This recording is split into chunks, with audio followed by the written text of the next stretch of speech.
सबर जाति में इनका जन्म हुआ है, इसलिए नाम पड़ गया सबरी। छोटी सी थी, एक दिन पिताजी कई जंगली पशुओं को लेकर के आए। छोटी सी सबरी ने अपनी माँ से पूछा, माँ इतने सारे पशु किस लिए? माँ ने कहा, बेटी तेरा विवाह है और तेरे विवाह में इन सब को मार करके खिलाया जाएगा। बड़ा आघात पहुंचा सबरी जी के मन में। ऐसे विवाह को करने से क्या फायदा है जिसके कारण इतने सारे निर्दोष पशुओं की हत्या हो जाएगी। रातों रात सबरी ने घर का त्याग कर दिया। घर वालों को पता चला, पीछे पड़ गए।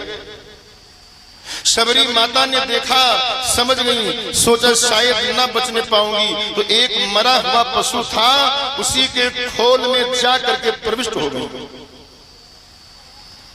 सोचने लगी, संसार की गंदगी से ये गंदगी बेहतर है।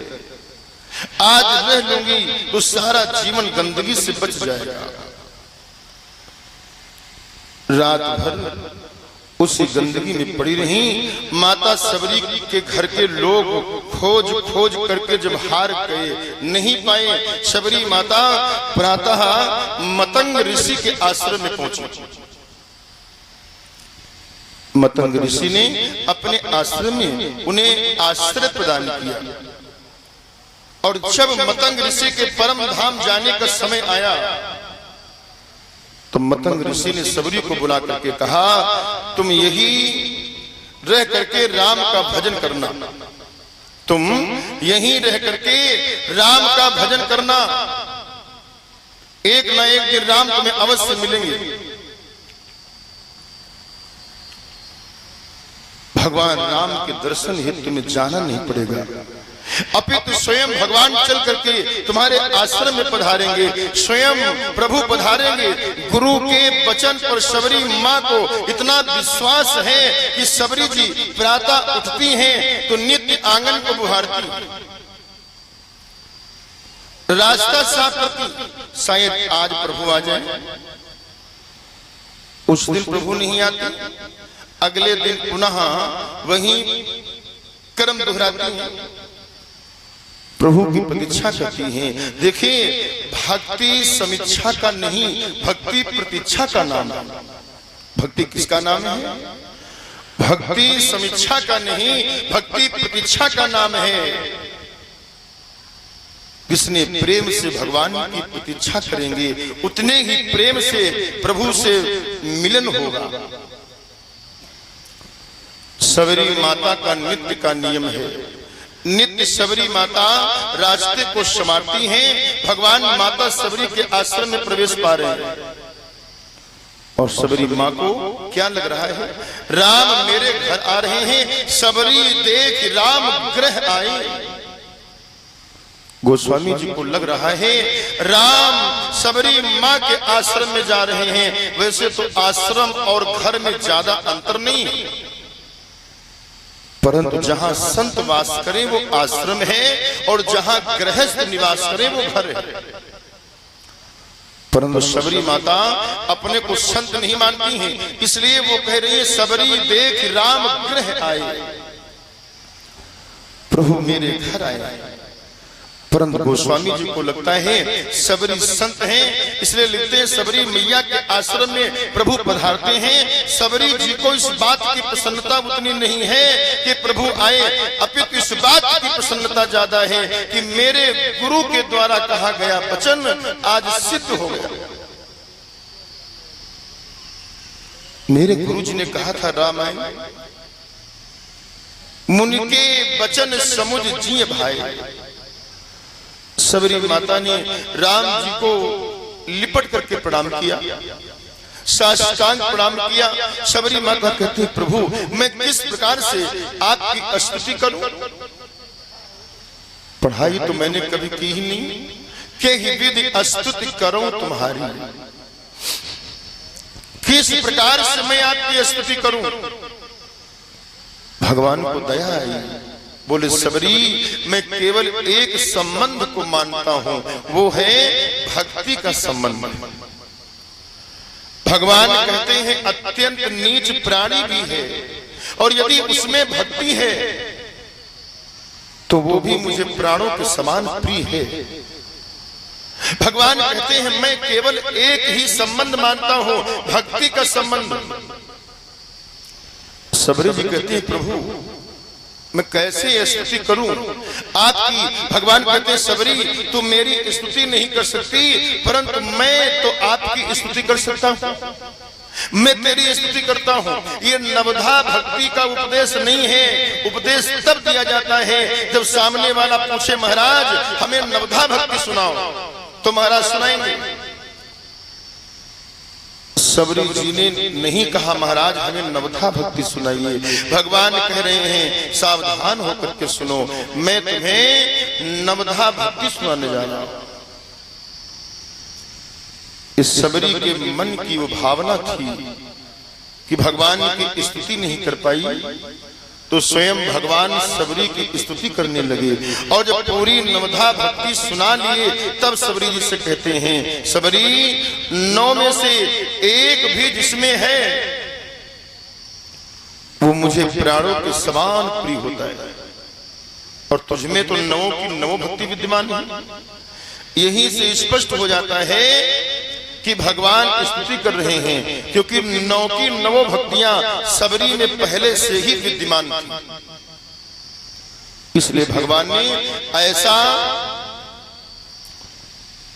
रूपक बना करके स्तुति करी माता सबरी की।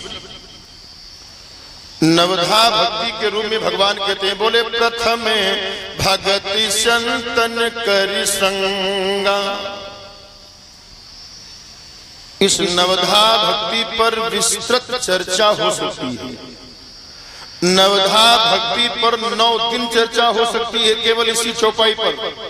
ये भक्ति के 9 सोपान हैं। आगे बढ़ने के लिए प्रथम भगति संतन करि संगा। पहली भक्ति क्या है? संतों का संग। यही एकमात्र ऐसी भक्ति है इसमें कोई शर्त नहीं लगी है, बाकी सब में शर्त लगी हुई है। बोली दूसरे रति मम कथा प्रसंगा। मेरे कथा को सुनने में रति हो मानो निष्काम प्रेम रति का अभिप्राय है। निष्काम प्रेम। तीसरी भक्ति क्या है? गुरु पद पंकज सेवा। यहां भी शर्त लगी है। तीसर भक्ति अमान।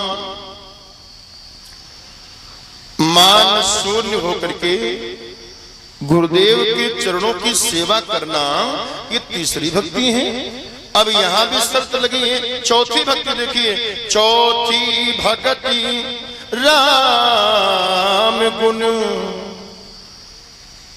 चौथी भक्ति मम गुण गण करहि कपट तजिगान। कपट त्याग करके मेरे गुणों का गान करना ये चौथी भक्ति है।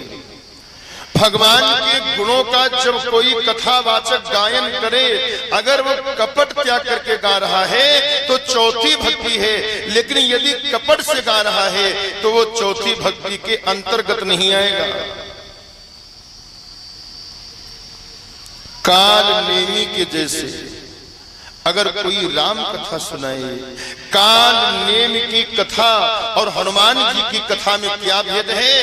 काल नेमी जब कथा कहता है तो संसार में भेद और भ्रम है कि स्थिति उत्पन्न हो जाती है, और हनुमान जी जैसे संत को भी चक्कर में डाल दिया, भ्रमित कर दिया।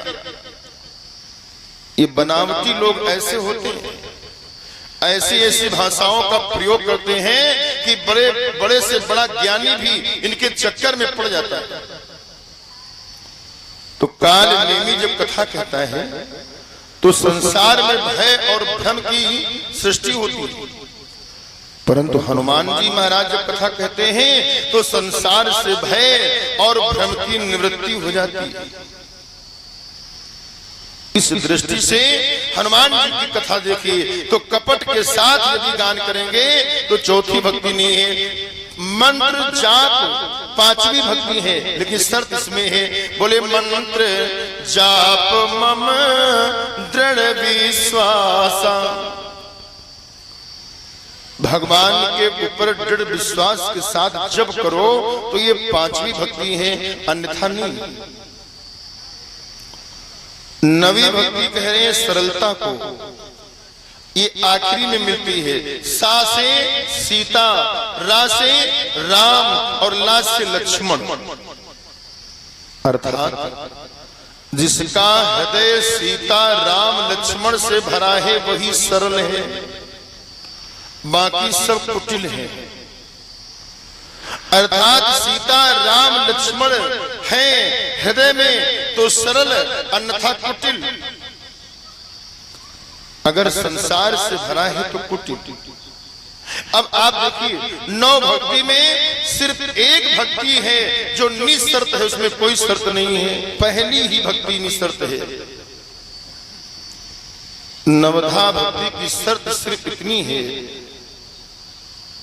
यह सार सिर्फ इतना है कि संत का संग करो, संतों का संग करो। संत का संग करोगे तो क्या होगा, संताम प्रसंगात मम वीर्य संविदः हित कर्ण रसायनः कथा भवन्ति।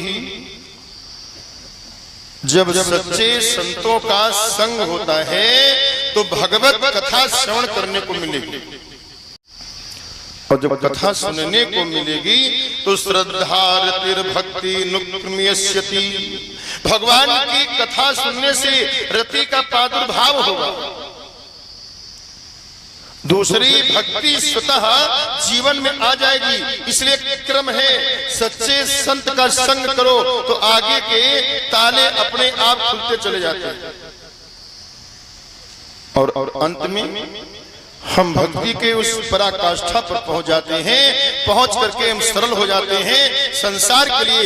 नवमो सरल सबे सन छलहीना। भगवान शबरी माता से पूछते हैं, क्या आप हे भामिनी, भादीप तो प्रकाशमयी, हे प्रकाशमयी शबरी, क्या आप हे करिबर भामिनी, हे गज भामिनी शबरी। भगवान 80 वर्ष की बुढ़िया को गज गामिनी कह रहे हैं। जो हाथ में लाठी लेकर के चलती है भगवान उसको भामिनी कह रहे हैं। भगवान के एक एक शब्द में रहस्य छिपा है।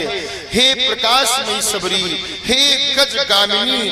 देखो ज्ञान और वैराग्य तो वृद्ध हो जाते हैं, परंतु मेरे भैया भक्ति कभी वृद्ध नहीं होती। शबरी भक्ति स्वरूपा है, इसलिए राम जी कह रहे हैं गज गामिनी शबरी, क्या आप सीता का पता जानती हैं? शबरी जी संकुचित हो गई। प्रभु आपके भजन के प्रभाव से ही थोड़ा बहुत कुछ जानती हूँ, बाकी मुझ में मेरा क्या है। मुझे बड़प्पन प्रदान करने हेतु तो आप मुझसे पूछ रहे हैं, बाकी मुझ में क्या है। हे प्रभु आप पंपा सरोवर की ओर जाइए और वहां जाकर के सुग्रीव के साथ में आपकी मित्रता होगी, सारा कार्य स्वतः सिद्ध हो जाएगा। भगवान पंपा सरोवर की ओर प्रस्थान करते हैं। अब हनुमान जी महाराज का पदार्पण होने वाला है मानस में।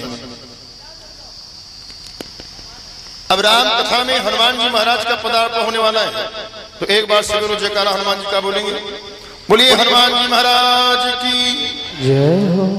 और 2 बार भगवान हनुमान जी का ध्यान करो, क्योंकि हनुमान जी राम कथा में आ रहे हैं। रसिक कौन है? श्री हनुमान जी महाराज।